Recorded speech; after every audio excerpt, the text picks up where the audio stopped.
Caminaré abrazado a mi amor por las calles sin rumbo.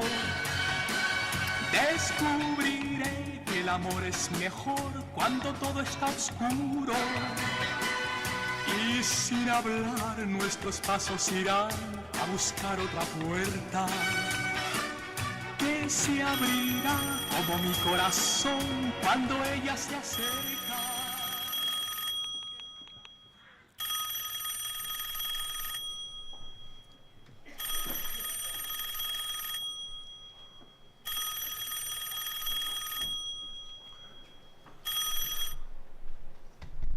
Hello? Oh, hold on.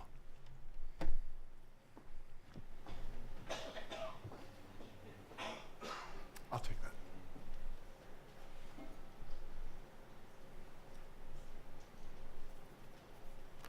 Thank you.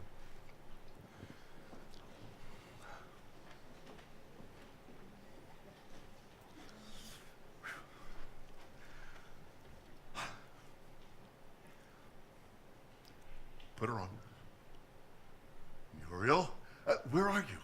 Well, come on up. Yes, I'm positive it's all right.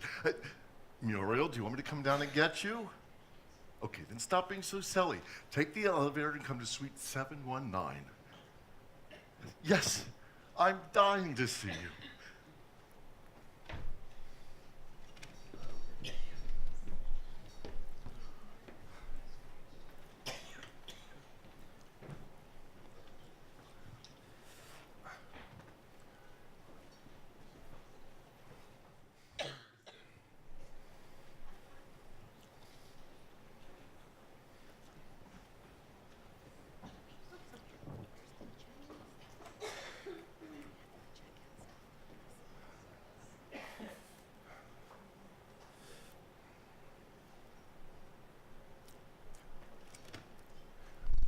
Yes, operator. This is Mr. Kiplinger in suite 719. Could you please hold all local calls for the next hour? Yeah, I'm going to be in conference. Make that an hour and a half. Thank you.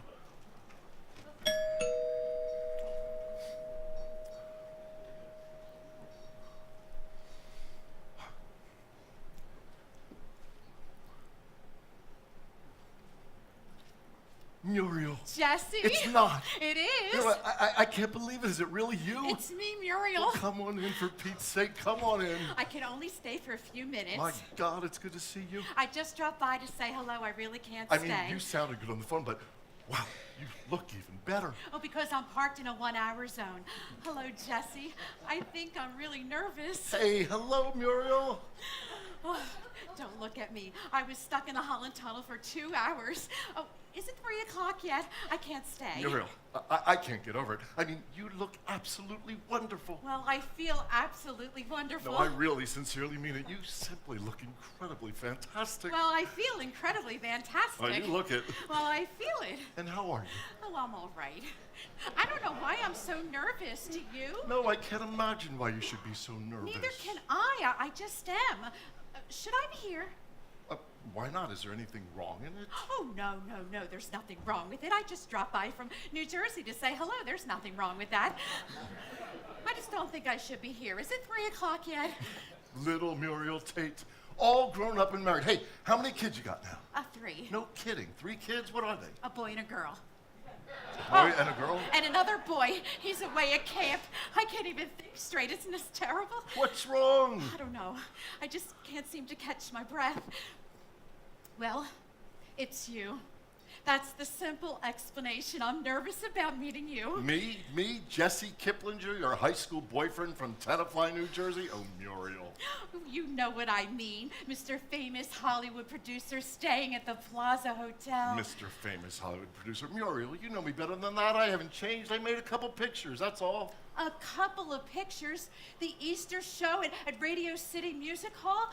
I stood in line with my children for 3 hours in the rain. Now, what'd you do that for? You could have called my office in New York. Hey, Anytime you want to see one of my pictures, you just give us a call. My girl would have got you right in. Oh, no, I couldn't do that. Why not? I couldn't impose like that. Oh, you're not imposing? I am. I want you to. What's the number? I'll give it to you before you go. But first, you're going to sit down and have a drink. There's a million things I am dying to ask you. No drinks for me. Oh, one little drink. No, you go right ahead and have a drink. I have a 5 o'clock hairdresser's appointment. You don't drink? Oh, once in a great while. Anyway, I really shouldn't even be in the city. The kids will be home from school soon, and I have to make dinner for Larry, and I haven't even done my shopping at Bonwitz. No, I just dropped by to say hello. What do you have? A vodka stinger. Coming right up. And then I've got to go. Whew. I finally felt good. I took a breath. Hey, will you relax? Will you, Muriel? Come on now. I want you to stop being so silly and relax. Is that how you talk to all your stars when they're nervous? Is that what you say to Elkie Summer? Oh, I don't talk to my stars. I have directors for that.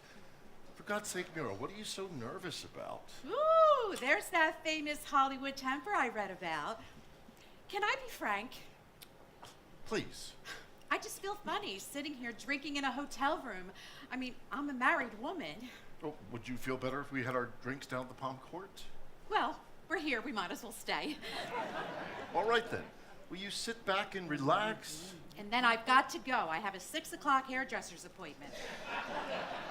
I thought it was at 5. Oh, it's flexible.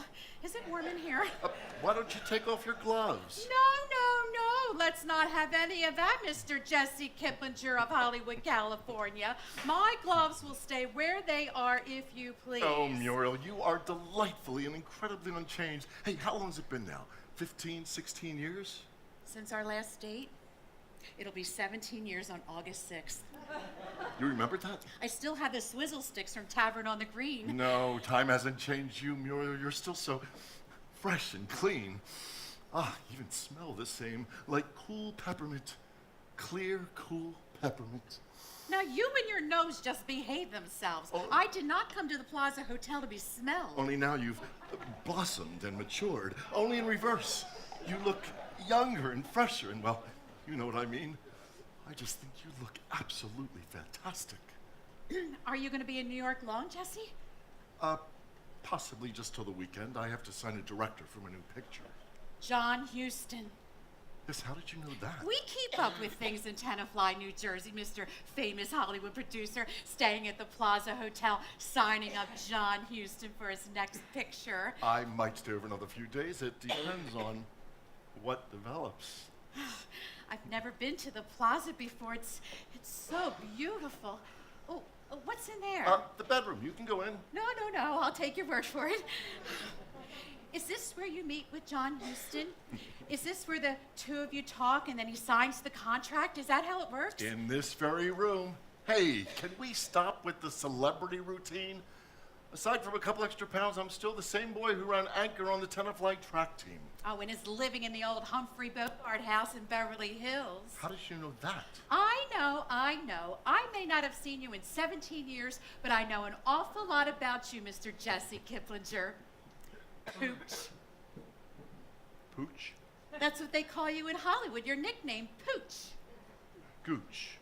Oh, I thought it was Pooch. No. It's Gooch. I thought I read that you had all your shirts specially made by Poochie in Florence, and that's why they called you Pooch. No. I have all my shoes made by Gucci in Rome, so they call me Gooch. Oh. Yeah, it's a silly thing. I don't know why they print stories like that. Because people like me like to read them. Are those Gucci shoes you're wearing now at Gooch? These? No. This is the one pair I had made in England. No, you can't get this leather in Italy. No, I have a man on Bond Street that makes them for me. McCombs. Ooh, well, they're beautiful shoes, Matt Cooch. Hey, that's very good, Matt Cooch. Hey, can we stop talking about me for a while? Why, I think you're very interesting to talk about. Well, I don't. I'm very bored with me. But first, let's have our drinks. And then I've got to go. Let's say to renewing old acquaintances. Well, you drink to that. I'm going to drink to your next picture winning the Academy Award. Muriel, it's not going to win the Academy Award. It's not even going to be nominated. As a matter of fact, it's a piece of crap. Excuse me, Muriel. Well, be that as it may, it's going to gross over 9 million domestic. Well, that's besides the... How did you know that? I know. I've been following your career very closely, if you please. Muriel, it is so exciting seeing you again. I mean, the minute you walk through that door, I got a tingle all over the way I used to. You know what I mean? I'm sure I don't. I have 3 children, and I'm very happy, and I have a wonderful life. And I have no business being in a hotel room in the middle of the afternoon with a man I haven't seen since Hepburn on the Green 17 years ago. Is there any reason why you did that? I wanted to. Desperately. Do you just always blithely go around and do whatever you want? If I can get away with it. As a matter of fact, if you don't object too strenuously, I'm gonna kiss you again. And then I got to go. Woo! That'll be enough of that, Mr. Do Whatever You Want Kiplinger. Whew, that vodka stinger's really gone to my head. It's even better when you drink it. Now, don't confuse me. I'm nervous enough as it is. Was it good? What, the drink? The kiss. Oh, God, yes, the kiss was very good. Well, what did it feel like? What do you mean, what did it feel like? Well, was it a good kiss, a medium kiss, or a waste of time kiss? I'm very interested in knowing your reaction. Why, you never asked me that when I kissed you in Tenafly. Well, you weren't a famous Hollywood producer living in the old Humphrey Bogart house signing up John Huston for his next picture. Can I please have your reaction to my kiss? It was a superb kiss. Oh, it wasn't a superb kiss. I don't kiss superbly. It was just an average, inexperienced, everyday New Jersey kiss. And I don't even know why I let you kiss me, Mr. Famous Hollywood Kisser. Is it possible that you are the last sweet, simple, unchanged, unspoiled woman living in the world today? I have no idea what you're talking about. Oh, look at my lips. I'll never get past the house detective. What time is it? 20 after. 3? Already? I've got to go. Oh, not yet. I must. 10 more minutes. I can't. Please. I'll stay 5. Good. Why did you call me yesterday? I called you yesterday because, believe it or not, I've been thinking about you. For 17 years? On and off. Living in the old Humphrey Bogart house? I don't believe you, Mr. International Liar, and I don't trust you, and I'm leaving. Goodbye. Do you mean that? Well, I don't want to force you to stay. I mean, you know what's best for you.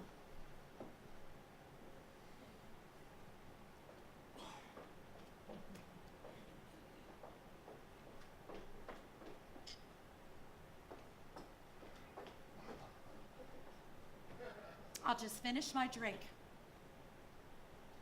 Muriel, you must believe me when I tell you. I have no ulterior motives in asking you here today. I just wanted to see you. I'm trying to impress you with the fact that you are the only solitary, real, honest-to-goodness, unphony woman that I have been with since the day I arrived in Hollywood 17 years ago. Well, what about your mother? Oh, she's the worst one. Well, your mother must be very proud to have such a famous son. Do you know in my own quiet way I was crazy about you? In fact, everyone in Tenafly is proud of you. Even my husband, Larry. He talks about you all the time. Jesse Kiplinger, Jesse Kiplinger. That's all I ever hear around this house. I remember exactly what you looked like the day I left for California. You were wearing a tan raincoat, tweed skirt, brown sweater, and a little locket your grandmother had given you. Do you remember? I remember when your first picture came to Tenafly. That's what I remember. Everybody went. Do you know it was the only Jeff Chandler picture that ever played 2 weeks at the Hillside Drive-In? Even then, you had a quality about yourself, Muriel, that was sort of, well, untouched. You were the only girl that gave me pleasure just in holding her hand. You know, the girls tease me every time they see your name in a column or something like that. I didn't expect to see it again, Muriel. That quality of honesty and frankness, that ability to cut through deceit and phoniness with just one look through those big, unsuspecting, wide-open eyes of yours. I really did not expect to see it again in my lifetime. You know, they tease me and they say if I married you instead of Larry, that I'd be living in Hollywood and going to parties with James Gardner and Otto Preminger, running around with the Rat Pack. You don't know what you are. You really don't. Well, I'll tell you what you are, Muriel. You're something special. I know, Muriel. I mean, I wouldn't even know what to say to Otto Preminger. Don't ever change, Muriel. Don't ever change the sweet, simple way you are. Do you know Frank Sinatra? Who?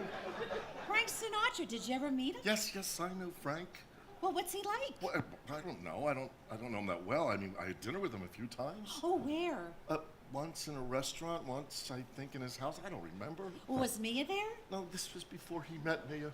Oh, so in other words, you never met Mia? No, I did meet Mia, but she wasn't married to Frank then. They say he's very generous. Is it true? Is he as generous as they say? Yeah, I guess so. He served very large portions. I don't know. Christ, who cares about Frank Sinatra? Oh, I'm sorry. I didn't mean to pry into your personal life. I've got to go. No, wait, Muriel. No. If I get stuck in the Holland Tunnel again and I'm late for Larry's dinner, he's going to want to know where I was. And I don't lie very well, and I don't even know what I'm doing here. What have I done? You haven't done anything, I Muriel. haven't done anything. I'm sitting there letting you kiss me and smell me. Muriel, if I've offended you, I'm sorry. I must be out of my mind coming to the Plaza Hotel There's in the middle no of the reason for you to afternoon. get upset like this. I didn't do anything wrong to give you a friendly kiss. I happen to enjoy a wonderful reputation. I'm glad you enjoy it. Now, stop being so silly. Sit down. And finish your drink. It's warm now. Ready. I suppose you're just going to go back to Hollywood and have a big laugh with Otto Preminger I over wouldn't this. dream of it. Promise? Promise. Say it. Say, I will not have a big laugh with Otto Preminger over this. I don't even talk to Otto Preminger. Muriel, why would I laugh at you? I have nothing but respect and the warmest of feelings for you. God's truth? God's truth. You're an angel. Really? Really. Would I fit in with your crowd? No, you would not fit in with my crowd. You're too sweet and honest for the whole slimy bunch. Well, which ones would I fit in with? Muriel, I don't know what kind of distorted image you have of these people, but they're not what you think they are. I mean, I'm not what you think I am. All those things you read in the paper about me being witty, charming, the boy genius, well, that's only part of the story. Do you know what kind of life I really live in Hollywood? Are you going to tell me? Yes, I'll tell you. Why did I call you yesterday? I mean, after 17 years. Okay, let's start with, yes, I'm a famous Hollywood producer. And yes, I've never made a picture that lost money. And yes, I've got that magic touch called talent. I don't know, whatever you want. The fact is, ever since I was old enough to sneak into the Ridgewood Theater, I've been a movie nut. I mean, not only have I seen every Humphrey Bogart movie he made at least 8 times, I now own a print of all those pictures. I mean, why do you think I was so crazy to buy his house? So I went to Hollywood and was very lucky and extremely smart. And presto, I became a producer. I love making movies. I mean, some are good, some are bad. Most of them are fun. I hope I can continue doing it for the next 50 years. That's only one half of my life. The other half is that in the last 14 years, I've been married 3 times to 3 of the worst bitches you'd ever want to meet. Jesse, you don't have to tell me this if you don't want to. Maybe you're right, Muriel. Maybe I shouldn't be telling you about my sordid Hollywood past. So you married these 3 bitches, then what happened? What happened? I gave them love. I gave them a home. I gave them a beautiful way of life. And those 3 bitches took me for every cent I got. But I don't even care about the money. Screw it. Excuse me, Muriel. What hurts is they took the guts out of me. They were phony, unfaithful, all of them. Did you know I caught my first wife, Dolores, in bed with a jockey? A jockey. Do you know what it does to a man's self-esteem to find his wife in a sack with a 4'8" shrimp weighs 112 pounds? But as I said before, screw it. Tell me if I'm shocking you, Muriel. Oh, I'll let you know. All right. My second wife, Carlotta, she was keeping her Spanish guitar teacher, keeping him. Oh, I never caught her, but she didn't fool me. No one takes $27,000 worth of guitar lessons in 1 year. Is Carlotta the one you met at Kirk Douglas's house? Yeah, as a matter of fact, yeah, was that in the paper too? It was a big party for the Ukrainian folk dancers and Los Angeles Rams. You're real. Forget about the Los Angeles Rams. Listen to what I am saying to you. I am in a very bad way. I've been through 3 hellish, miserable marriages, and I don't want to go that route again. I'm losing my faith and belief that there's anything left that resembles an uncorrupt woman. So last week, my mother, who still gets the 10 Line newspaper, shows me a picture of the annual PTA outing at Palisades this year, and who's there on the front page, coming in first in the mother and daughter potato race and looking every bit as young and lovely as she did 14 years ago, was my last salvation, Muriel Tate.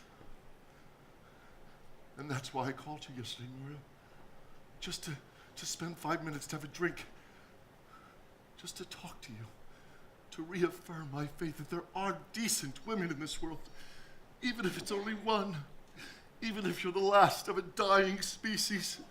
If somebody like you exists, Muriel, then maybe there's still somebody for me. And that's why I called you yesterday. Well, well, well. I hope whatever I said didn't embarrass you, Muriel, but hell, if you expect honesty from another person, you can't be anything less than honest yourself. Oh, I'm not embarrassed. I'm flattered to think that such a famous person like you would want to confide in a plain person like me.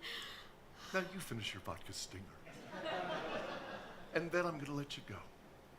I've got plenty of time. Larry never gets home till about 7. Cheers. How are you, Muriel? Are you happy? Happy?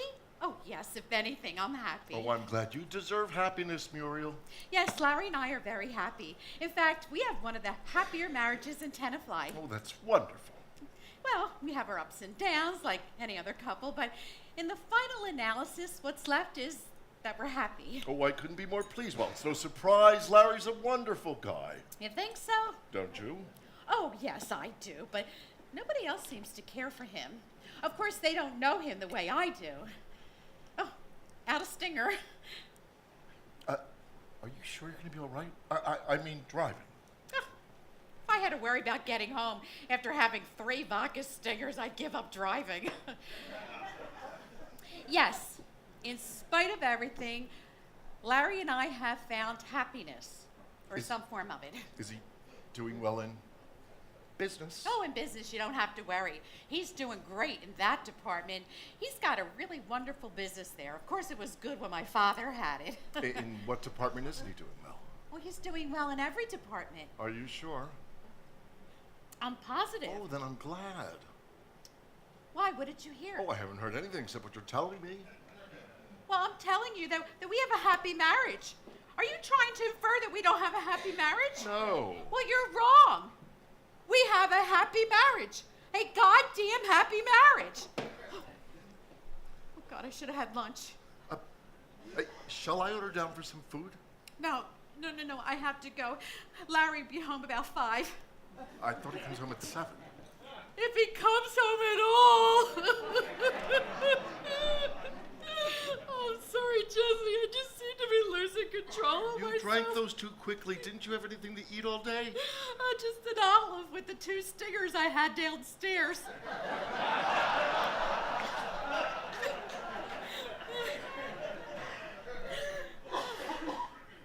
What is it, Muriel? What's with you and Larry? Nothing. I told you we're very happy.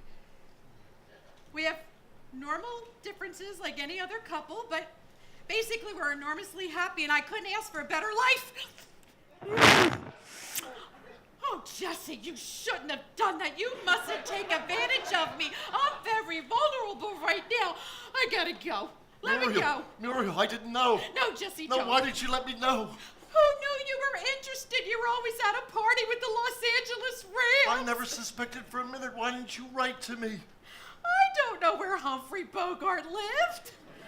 Oh, Jesse, let me go. I've got to go. My God, how I thought about you on the plane all the way to New York. Oh, Jesse, I have to do my shopping at Bonwitz and get dinner for Larry. Oh, don't bite my neck. You're going to leave marks. You're different, Muriel. I know you are. You're not like any of the others. I'm not different, Jesse. I'm a woman. A happily married woman with normal passions and desires. Please don't rub me. My life is empty, Muriel, empty. But you can fill it for me. You can. I can't fill your life for you, Jesse. I've got to go. Larry's going to kill me. Wait, 1 hour. Just 1 hour, that's all. No. Tomorrow I'll be alone with my regrets. 1 hour, Muriel. Live my life with me for 1 hour. I can't, Jesse. I have to pick up my lamb chops. 1 hour, Muriel. Live my life with me for 1 hour. The world can change for 1 hour, Muriel. Can it? Can it really? It can for me, Muriel. It can for you. Oh, I just don't know, Jesse. I just don't know. All right, then, we'll just talk. I mean, nobody ever got hurt just talking, did they? I suppose not. Of course they didn't. Well, what do we talk about? Whatever you want, whatever you say. Did you go to the Academy Awards dinner last year? Certainly. I go every year. Really? Really. Well, who'd you sit next to? Well, in the theater, I sat next to Steve McQueen on one side and Liza Minnelli on the other. Oh, she's adorable, isn't she? A real pixie. And then, who did you sit with at the dinner? Well, at my table, there was Charlton Heston and his wife, Eva Marie Saint, Marge and Gower Champion. Oh, she's cute all at your table? All at my table. At the next table, there was Anthony Quinn and Verna Lisi, Paul Newman and Joanne Woodward? Joanne Woodward. And then there was Dean Jones and Yvette Manu. Together? Together. And then there was Troy Donahue, Shelley Winters, Stella Stevens, and Margot Fontaine.